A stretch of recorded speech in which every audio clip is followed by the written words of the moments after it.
Hello, hope you had a lovely week.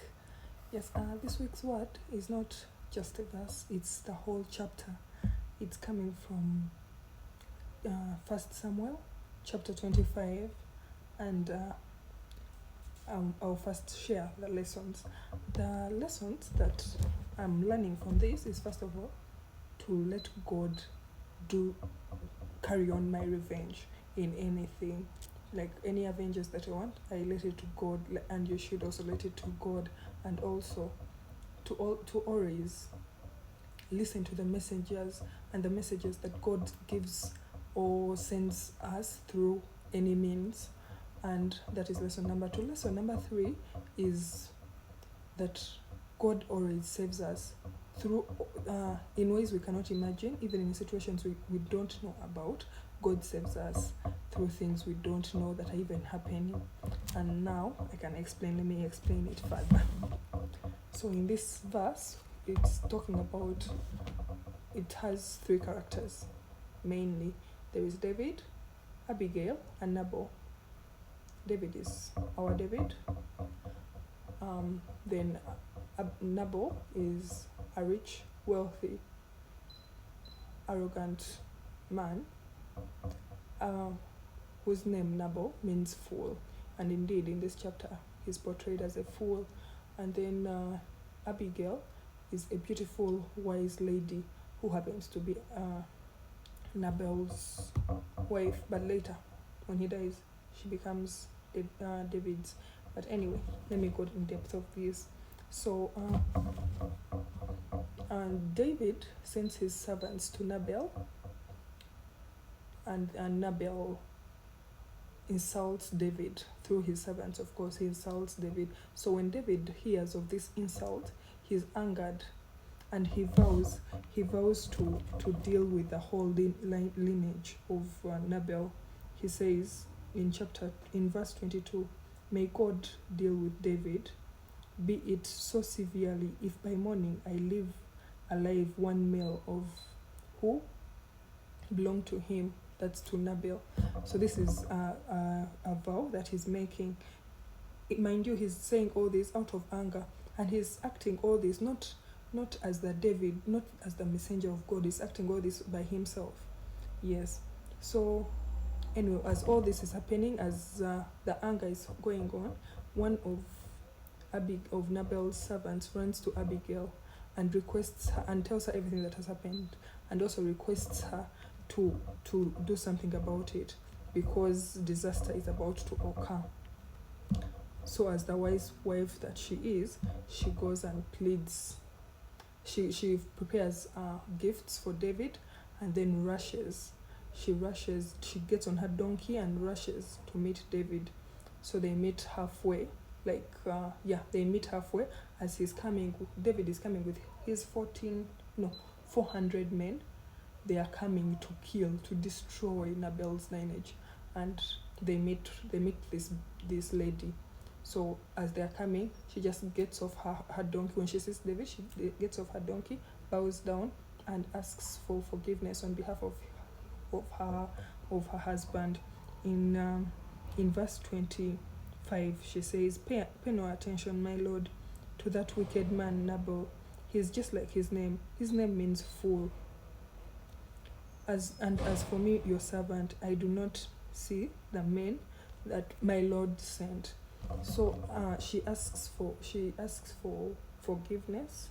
As you go further, she asks for forgiveness on behalf of her husband, and she reminds David not to sin, not to put bloodshed on his hands, and also reminds him of his righteousness and his purpose, and God's purpose for David's life. Yes. So from all this, David rethinks about it, and as he says in verse 35, he says, "I have heard your words and granted your request." So he listens to her, and he forgives all that, and he does not continue with his plan. He gets the gifts and goes back, and when she goes back home, after I think the next day, she tells the husband what has happened, and after some time he gets stroke. After a few days he dies.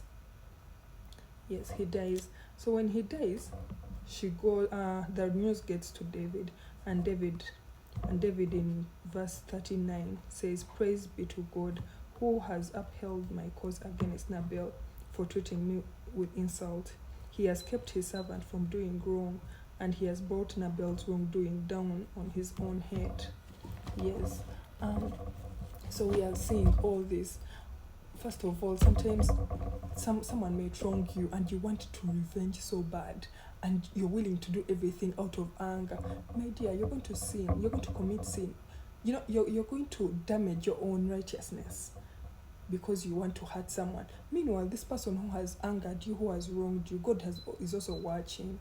And if they are as arrogant and as foolish as Nabal, they're not going to repent. God is going to punish them. So do not sin.